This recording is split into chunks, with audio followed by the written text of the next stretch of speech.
It's July 21st, 2018, and I wanted to give you an end of July update on how the garden is progressing. It's pretty much the hottest 2 weeks of the year right now, and boy is it humid. Yesterday we got over 3 inches of rain in one single day, but it's finally cleared back up and it's about 90 degrees and sticky. So I'm going to go through everything that I'm looking at right now. I don't know if I ever showed you these before, but these are all Arabica coffee plants. I bought these off of Amazon for something like $6 or $7. It was one little tiny 4-inch pot that had 10 different plants stuffed into it, and it's been what, 3 or 4 months, and they're all the smallest one is double the size of the clump when I bought it just a few months ago. So I really just wanted one plant, maybe 2, to have as a house plant, but they've done so well I'm probably going to have to give them out as gifts. But really pretty plants, they do not like the sun. They want to be in almost total shade and only get incidental sunlight. I'm in the process of making a video on how to repot an avocado tree I just purchased that just arrived from online, as well as a Canary Island date palm I bought off eBay as just a little tiny blade of grass back last March 2017 in Pennsylvania, and I brought that down to North Carolina with me. It's doing absolutely beautifully. And then here I have my citrus that I purchased in South Carolina, as well as this is a pineapple guava that I also purchased in South Carolina. And these are my 2 figs that I cut back to nothing just a few weeks ago when I got them. And now they're getting huge. They're growing like weeds.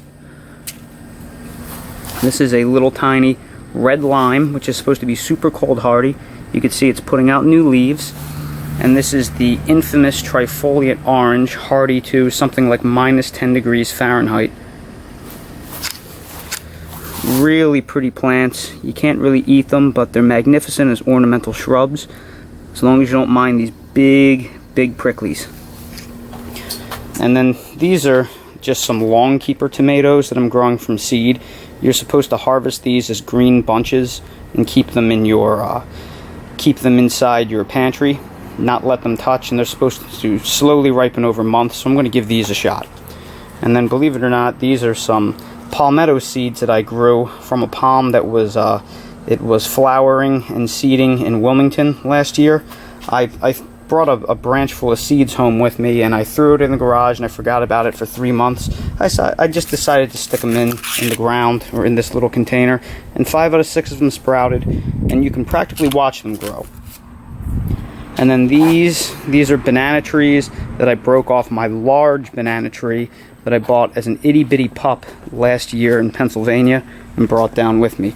This is a much larger one, but I don't think it's going to make it. I probably waited too long to break it off, and I think it did too much damage to the root system, but we'll see. Now it is really starting to get humid out here, and my tomatoes are really starting to suffer. I just went nuts and cut off just a ton of blighted and spotted leaves. I have completely neglected my dwarf tomatoes for the Indeterminates. I've put so much time into them. I've hardly done anything to these. This is the first time I've pruned them in probably well over a month, and frankly, I'm stunned how well they're all doing. When I cut them back, I noticed they're still setting a fair amount of fruit, and they still look pretty good, and relatively low instances of diseases considering how I've neglected them. You can see there's a few spots on the leaves, and the ones down here that I cut off aren't doing so well. But up top you can see they're still setting fruit, flowers galore, and all of the different varieties are. This is a Fred's tie-dye. You can see how many flowers there are. This one right here is an Adelaide Festival. Flowers everywhere. Again, they're having difficulty setting in the 90-degree heat, but that's to be expected. It's really well over 90 and very humid. You can see every single one of them are just loaded with flowers. Some of them are still setting new fruit way up top. 4 out of 5 buds are failing, but some of them are still successfully setting. Even this Roselle purple, which does not do well in the heat, as I've learned, is starting to set and turn some colored fruit. And down here, the blooms are just crazy. So if I can keep these alive a little bit longer, I might be able to get some late August, September fruit. These are my Tomatillos. They're just pretty much magnets for these leaf-footed bugs. I don't know if I'm going to grow these again. I'm not a big fan, and they bring too many of these awful critters into the yard. This one, what is this? This is a Roselle purple. This one kind of got cooked. This is probably my worst performing of all the dwarfs. I might have to rip this one out. It's not looking so good. But most of them still setting fruit. Now, as for my Indeterminates, I've kind of had my first failure. I had to rip out this brandy boy. It just wasn't doing well. And the reason why is because of this tree. This tree is just in the worst spot. It was casting perpetual shade over this brandy boy, and it just succumbed to disease. And I think the disease may have came from this Mr. Stripey that I bought from Home Depot. It had some leaf spot on it, but I've been managing it with some Daconil and trimming it, and it's growing. I'm really determined to get some kind of tomato off of it, but I've had to cut a lot of the leaves off. But the funny thing is, down here where this tree provides some shade, all of these tomato plants had leaf spot, and I had to kind of hack them to pieces. As you can see, this San Marzano was blighted on the bottom and had speckles all over the leaves. So did this one, Mortgage Lifter Improved. I had to hack all the leaves off up to the top. This thing is just gigantic. It must be 8 or 9 feet tall. But then as I get over here, out of the shadow of the tree, there's no disease on any of these plants. So it's what they say is true. Sunshine really is the best disinfectant, and that was my goal on facing all of my plants into the sun as best I could. But these San Marzanos are just vining everywhere. I can't keep up with them. I'm starting to lose track of all of these plants. They're just getting too much for me to manage. Even one of my Cherokee purples, I came out, we had a pretty decent windstorm, and this branch right here actually completely snapped off. You can see I actually have it secured with some electrical tape. I've had some luck with that in the past. But they're actually setting fruit, believe it or not. There's little tiny fruit clusters right here starting to form. In my experience, Cherokee purple don't like the high temperatures, but they're setting really well, which is a testament to how much time and care I've put into these plants and how well I've fertilized them. But these San Marzanos are just crazy. They are actively setting fruit. It doesn't matter how hot it gets. They still keep putting out new blooms, new fruit. This brandy boy must be 10 feet tall. I have it literally doubled over itself. It's growing. I have to bring it down, and then it shoots back up. I can't keep up with this thing anymore. Same thing with this San Marzano that's in full sun. It must be 8-9 feet tall. I mean, you have to remember, I got these in the ground around March 20th. I had my first tomatoes May 20th. I've already had a full season of harvesting tomatoes here because of the mild climate. So if I was back in New Jersey or Pennsylvania, this would be how I would expect my tomato garden to be the end of September. Kind of blighted, not looking so well, but they are still all just kicking butt. I'm just really pleased with everything, and I have not really gotten to spray much at all because of the really high temperatures.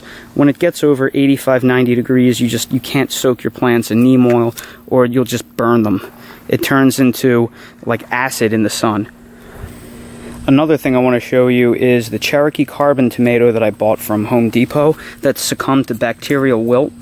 You can see how bacterial wilt, what it does is it travels up the stem and it clogs the tissues, so the plant can't take up water from the root system. So that is all this hardened over, it's almost like cotton that is formed inside, and you can see how it's just atrophied the tissues. So this stuff spreads. If you plant things in the same soil infected by it, it'll spread. So if I plant another tomato inside of this container, it'll likely get bacterial wilt as well. So what I'm going to have to do is I'm going to have to dump this dirt away from my garden in an area that I won't affect any of the other containers. And then at the end of the year, I'll probably wash all these, I'll wash my diseased bags out with a hose, and I'll probably bake them or something in the oven at about 200 degrees or so for 30 to 60 minutes to pasteurize them. My watermelon were kind of a failure. I just had to trim back, must have been a mile of dead spotted vines. I've only gotten 3 to set fruit. I think I just planted them too closely together, or I just didn't give them enough room and they don't do well in this grass.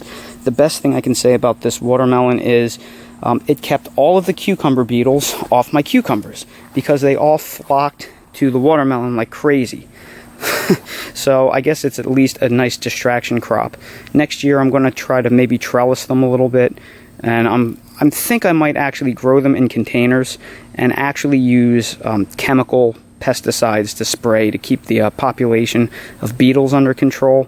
Since you're not actively soaking your fruit in any kind of pesticide, I know it's usually okay to use pesticides on things like bananas and watermelon and coconuts because you can't contact the flesh of what you're eating because of the hard shell that's on there. I'm really reluctant to do that, but if I grow them in containers, then I don't have to reuse the soil. So I'm thinking about that. I've been feeding these heavily with fish fertilizer, and I cut off all the old vines to try to encourage new growth. And it seems to be working. Maybe I can get, I don't know, another watermelon or 2 off of these. I'd like to at least see what they taste like. And you can see how just all these tomatoes are hanging off this trellis. It's practically pulling my trellis over. You can see this is my brandy boy that failed. This is my dwarf Orinoco banana. I don't think I've really done a spot on this yet. I bought this as a little pup last winter in Pennsylvania, and I brought it down with me in the back seat of my car, and I've been raising this. I'm really hoping to get a bunch of bananas off of it. I'm waiting for a flag leaf, but I just keep getting cigar leaves. After I get the flag leaf, that usually means the flower is next. I just really hope this thing buds while it's still in the dead heat of summer, because it usually takes something like 2 months for a bunch of bananas to ripen. So if this doesn't flag and flower until, say, September, there's just not going to be enough of a warm season left to mature the fruits, and they're going to rot on me. So wish me luck. Hopefully the next leaf will be a flag leaf, and that'll mean that the bunch of bananas is right around the corner. My eggplant is finally starting to produce some eggplants. It's starting to flower and get little babies on them. It must be 4 or 5 feet tall at this point. It's been it's been a really rapid grower, but it's been slow to set fruit. And it might just be because I have everything way too crowded in this garden box. There's so many peppers and so many basil plants in here, but my goal here was more to trial the fruit than to really get a lot of production. These cucumbers are burpless beauties. They were like $1 for a packet of seed at Walmart. They're burpees. They are absolutely incredible. I'm definitely going to grow these again next year. They are the biggest, best tasting, crispiest cucumbers I've ever had, with very, very tiny seed cavities. They are just delicious. Really high marks to the burpless beauty. And the smaller ones here are Arkansas Traveler Pickling cucumbers. These are also pretty good. They're not as good as the burpless beauty from Burpee, but they set really nice crunchy fruit. They're a little seedy, but they taste very good. And they're fairly prolific. You can see it's setting little cucumbers all over the place, all up and down the vine.